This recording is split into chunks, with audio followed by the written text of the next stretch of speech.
पास जो है अंकित भैया, मैंने आरती के पास कुछ देर बैठा और उनके दिल से जो एक आवाज़ निकल रही थी, उनकी आँखों से एक दर्द मुझे दिखाई दिया। तो मैं इस बात से चिंतित होकर मैं कुछ कहने की उनके दर्द को सामने लाने की कोशिश किया और शेर के मैं कैद करके लाया हूँ। सुनिएगा, आरती कह रही है, सुनिएगा, मैं सुना रहा हूँ।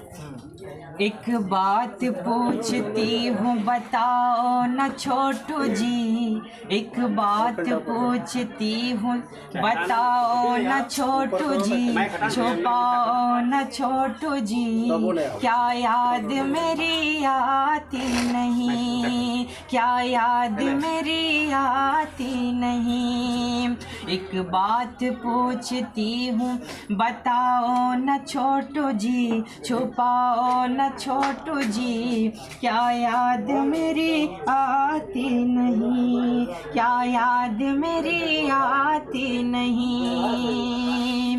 जाने से पहले कहते थे छोड़ूंगा ना कभी, बंधन है जिंदगी का मैं तोड़ूंगा ना कभी। जाने से पहले कहते थे छोड़ूंगा ना कभी, बंधन है जिंदगी का मैं तोड़ूंगा ना कभी। अब छोड़ गए मुझको बताओ न छोटू जी, छुपाओ न छोटू जी, क्या याद मेरी आती नहीं, क्या याद मेरी आती नहीं। और रमेश चाचा हमेशा इनके बीच बने रहते हैं, तो उनसे भी रो रो के वो कही है आरती कि चाचा रमेश अब हमें इंसाफ चाहिए, जो सामने लाने की कोशिश कर रहा हूँ। अभी तक देखिए बड़े बड़े रहनुमाओं तक मैं पहुँचाना चाहूँगा कि अगर आप यकीनन बड़े रहनुमा है तो इन पे एक नज़र डालना आपको बहुत ज़रूरी है, नहीं तो बड़े रहनुमा होना मुनासिब नहीं समझता हूँ।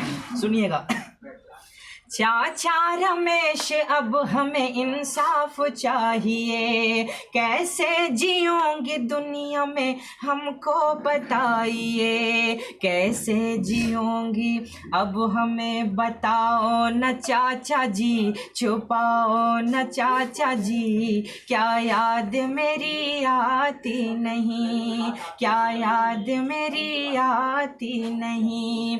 एक बात पूछती हूँ बताओ न छोटू जी, छुपाओ न छोटू जी, क्या याद मेरी आती नहीं। और पापा के लिए ये है, सुनिएगा, पापा के दिल की दर्द जो है वो क्या कह रहा है, सुनिएगा कि पापा का दिल तड़प तड़प के बस ये शोर मचाती है, लौट के आजा मेरे छोटू याद तुम्हारी आती है। पापा का दिल तड़प तड़प के बस ये शोर मचाती है, लौट के आजा मेरे बेटे याद तुम्हारी आती है, लौट के आजा मेरे बेटे याद तुम्हारी आती है। बहुत बहुत शुक्रिया, और आपका भी बहुत बहुत शुक्रिया, धन्यवाद आपका, जय हिंद। और देखिए एक बात ये भी है कि बहुत सारे कमेंट्स में आते हैं कि गुलजार भाई मैं आपको प्रोग्राम में बुलाना चाहता हूँ और कॉन्टेक्ट चाहिए, तो मैं उन तक भी ये पहुँचा देना चाहूँगा। मेरे कॉन्टेक्ट